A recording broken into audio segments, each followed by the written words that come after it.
जय जोहार संगवारी हो। मैं हूं आप मन संग आप मन की संजना कुशवाहा स्वागत करत हूं हमारे खास बुलेटिन खबर संझामा। चलो बुलेटिन की शुरुआत करथन। त देश में प्रधानमंत्री नरेंद्र मोदी की कार्यकाल की 12 बछर पूरा हुई के अवसर में भाजपा नेता और मंत्री मन अलग अलग जगह में पूजा पाठ और हवन कार्यक्रम में शामिल हुए थे। बता दो रायपुर के आकाशवाणी चौक स्थित काली मंदिर में आयोजित हवन कार्यक्रम में कृषि मंत्री रामविचार नेताम शामिल हुई। मंत्री कहीन है कि प्रधानमंत्री नरेंद्र मोदी की दीर्घायु, उत्तम स्वास्थ्य और देश सेवा के संकल्प पर भगवान ने प्रार्थना करे जाती। वहीं मनेन्द्रगढ़, चिमरी, भरतपुर जिला के रतनपुर में स्वास्थ्य मंत्री श्याम बिहारी जायसवाल घलो विशेष पूजा अर्चना और हवन कार्यक्रम में शामिल हुई। बता दो मां महामाया मंदिर में सैकड़ों भाजपा कार्यकर्ता और समर्थक मन की मौजूदगी में ये पूजा पाठ हुई से।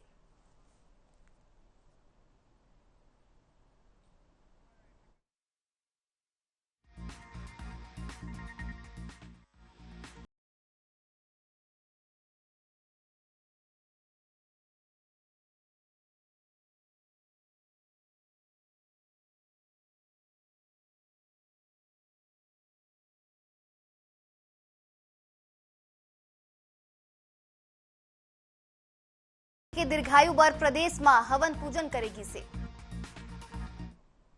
नरेंद्र मोदी जी का आज पूरे देश भर में जिस प्रकार से हमारे कार्यकर्ता, अनुसांगिक संगठन सभी मिल करके उनके दीर्घायु होने का, उन्हें इसी प्रकार से देश की सेवा करते रहने का, देश के लिए मान सम्मान स्वाभिमान के लिए, देश की सुरक्षा के लिए, गरीबों के कल्याण के लिए उनका कार्यकाल को याद किया जाएगा। देश को परम वैभव के शिखर में बैठाने के लिए, भारत को विश्व गुरु बनाने के लिए और जो विकसित भारत 2047 की जो माननीय प्रधानमंत्री जी की संकल्पना है और उस संकल्पना को, उस संकल्प को पूर्ण करने के लिए माननीय प्रधानमंत्री जी और सशक्त हों और मजबूत हों, दीर्घायु हों, शतायु हों और मां महामाया, प्रभु श्री राम और जगत जननी जगदम्बा की कृपा से उनको और ताकत मिले, ऐसे विचारों के साथ आज सैकड़ों की संख्या में हम सब लोगों ने इस माता महामाया के ऐतिहासिक मंदिर में हम लोगों ने पूजा अर्चना किया है, हवन किया है। यदि छत्तीसगढ़ सरकार किसान मन बर एक नवा योजना लेके आई से। बता दो अब जेन किसान मन धान के संगे संग दूसर फसल लगाही ओमन ला सरकार प्रति एकड़ 15,000 रुपया के सहायता देही। बता दो कैबिनेट के बैठक में ये फैसला लेके सरकार खेती में विविधता बढ़ाए की कोशिश करत है। सरकार की कहना है कि धान ऊपर ज्यादा निर्भरता कम करे बर दलहन, तिलहन, मक्का, कोदो, कुटकी, रागी और कपास जैसने फसल ला बढ़ावा दे जाते। एकर ले किसान मन की आमदनी बढ़ी और पानी की बचत घलो होही। और विपक्ष ए फैसला ऊपर सवाल उठाते। फिर भाजपा के विधायक पुरंदर मिश्रा की कहना है कि कांग्रेस किसान विरोधी राजनीति करत है। उमन की कहना रहे कि सरकार किसान मन की आय बढ़ाए बर सरलग काम करत है। फिर कांग्रेस हर बात में विरोध करे बर तैयार रही थी। कांग्रेस पार्टी किसान विरोधी है। माननीय मोदी जी किसानों को प्रति वर्ष 6,000 रुपया देते हैं ताकि उनका किसानी खाद बीज के लिए सुलभ हो सके। हमारी सरकार पूरे भारत देश में जितने राज्य हैं उन सब से ज्यादा एमएसपी से 900 रुपये का अंतर का पैसा देती है। किसान के हितैषी शुभचिंतक भारतीय जनता पार्टी की सरकार आने वाले समय में किसानों की आय दुगुनी करने के रणनीति के तहत ये दलहनों को 15,000 रुपये एकड़ देने की बात कही है। इसमें तो कांग्रेस को ताली बजा के खुश होना चाहिए, पर वो तो कांग्रेस शुरू से ही किसान विरोधी है और किसानों ही उनको सबक सिखाने के लिए तैयार है। छत्तीसगढ़ में धर्मांतरण की मुद्दा एक बार फिर गर्मागी से। बता दो सुकमा जिला के सदरपाल गांव में कथित धर्मांतरण की सूचना के बाद गांव में तनाव के माहौल बन गई से। प्रार्थना सभा चलत बखत कुछ लोगन की पहुंचना और ओकर बाद विवाद बढ़ना आखिरकार हिंसक झड़प में बदल गई। बता दो घटना में कई लोगन घायल हो गए और कुछ लोगन मल्ला अस्पताल में भर्ती कराएगी से। घटना के बाद मसीही समाज रायपुर में प्रदर्शन करत दोषी मन पर कार्रवाई की मांग करे से। समाज की कहना है कि अगर कहीं अवैध काम हुआ थे तो जांच और कार्रवाई कानून के हिसाब ले हुआ, हिंसा ले नहीं। वही सरकार की कहना है कि धर्मांतरण ले जुड़े मामला में कानून के तहत कार्रवाई हुआ थे तो वही दूसर ओर कांग्रेस हर घटना ला कानून व्यवस्था के नाकामी बतावत सरकार ला घेरत है।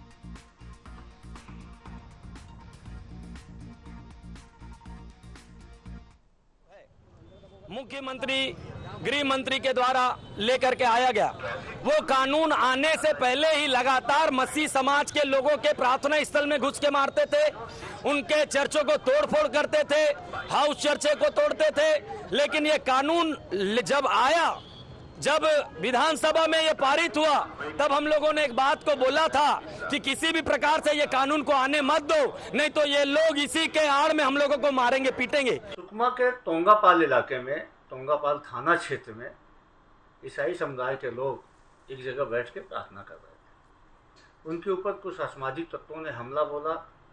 8 लोग बेहद ही गंभीर रूप से घायल हैं, लाठियों से प्रहार किया गया। एक कहीं न कहीं प्रदेश की बिगड़ती कानून व्यवस्था का एक उदाहरण है।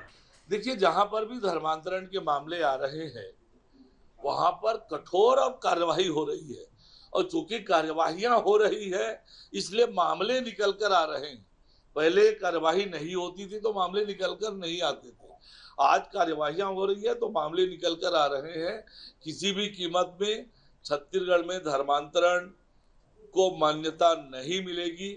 धर्मांतरण करने वालों पर, कराने वालों पर कठोर कार्यवाही।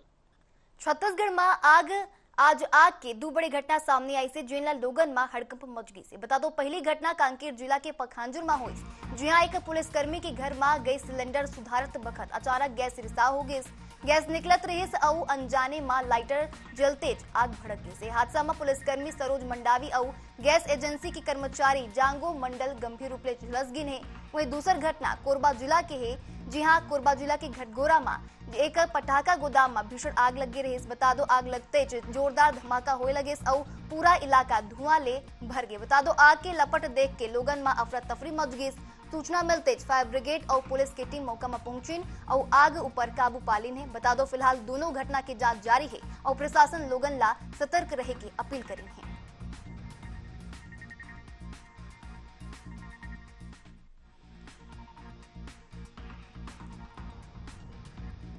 जिन मनखे मन अपन जमीन दे के उद्योग लगाए रही, आज वही मनखे मन अपन हक बर दर दर भटकत दिखत हैं। बता दो, शक्ति जिला के उच्च पिंडा में संचालित आरकेएम पावर जेन के खिलाफ सैकड़ों भू विस्थापित मन कलेक्टर कार्यालय पहुंच के शिकायत करे हवे।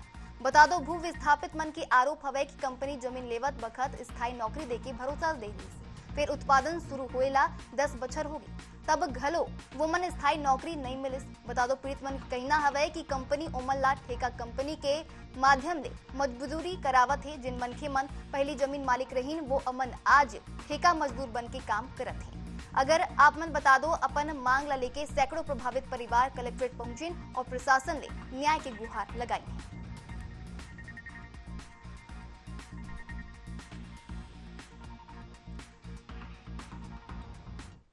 प्लांट के भू विस्थापित जतका किसान हवन और कंपनी है हमन ला पावर प्लांट है रनिंग होए के बाद 3 महीना में रेगुलर ने आरके में नौकरी दहा करके बोले रही से, और आज 14 साल हो गए हमन ला वह धोखा देता थे और हमन के कोई प्रकार का सुनवाई नहीं है। और आज भी हमन ला वह एक्शन कंस्ट्रक्शन नाम के जो ठेकेदार है ओकर अंदर में दे के रखे है, और आज भी हमारा कंपनी में वह नहीं ले है। समस्या तो सर हम लोगों का बहुत प्रकार का समस्या है। तो सर हम लोग आरकेएम पावर प्लांट में काम करते हैं, भू स्थापित कर्मचारी हैं, जमीन दिए हैं उनको, तब हम एक नौकरी दिया है। नौकरी वो भी हमारे को कॉन्ट्रैक्टर बेस में दिया है, जबकि हम जमीन आरकेएम पावर प्लांट में बेचे हैं सर। और इस महंगाई में 10,000 12,000 की नौकरी हमसे लिया जा रहा है जबरन। हम मजबूर हैं नौकरी करने के लिए सर, कहाँ जाएंगे हम, गरीब आदमी। जमीन तो दे दिए, चापलूसी करके जमीन तो ले लिया सर, और इस टाइप का शोषण कर दे रहा है कि हमारे बच्चे लोगों को भी हम पढ़ा नहीं सकते।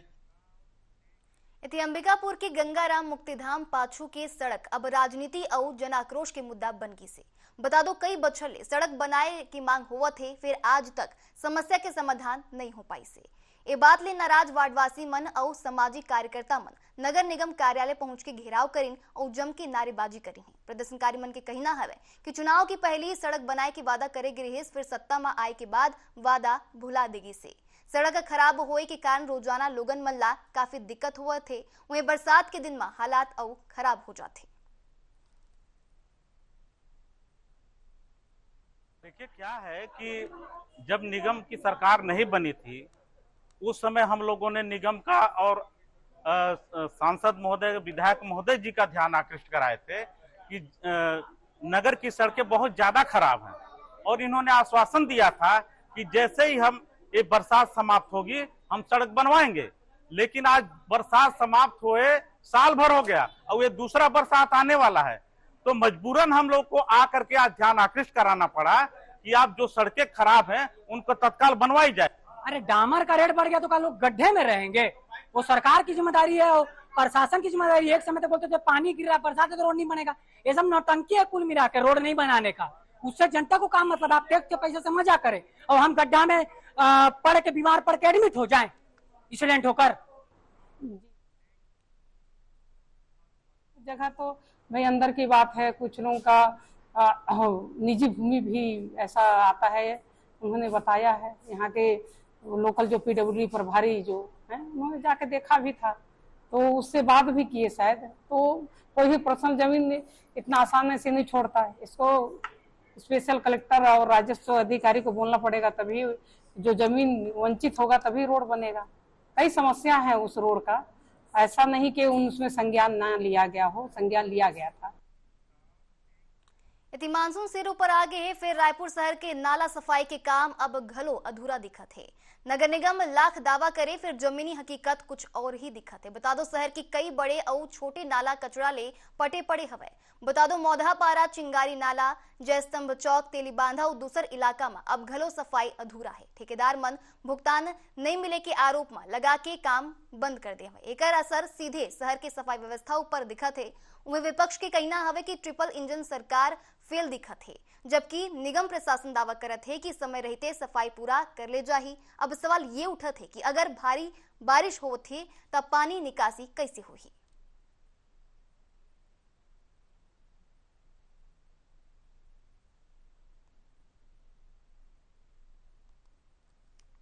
JHOs की बैठक हुई है।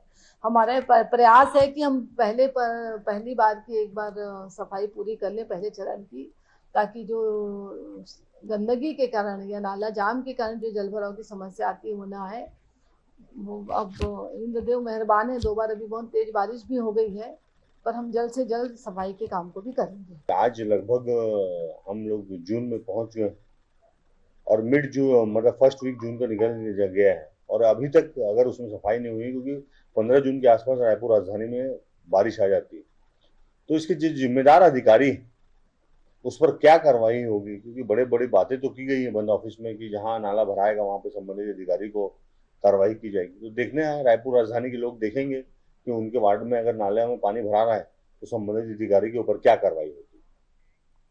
तो खबर संझा मत कई खबर अब मोला देव विदा। जय जोहार, जय छत्तीसगढ़।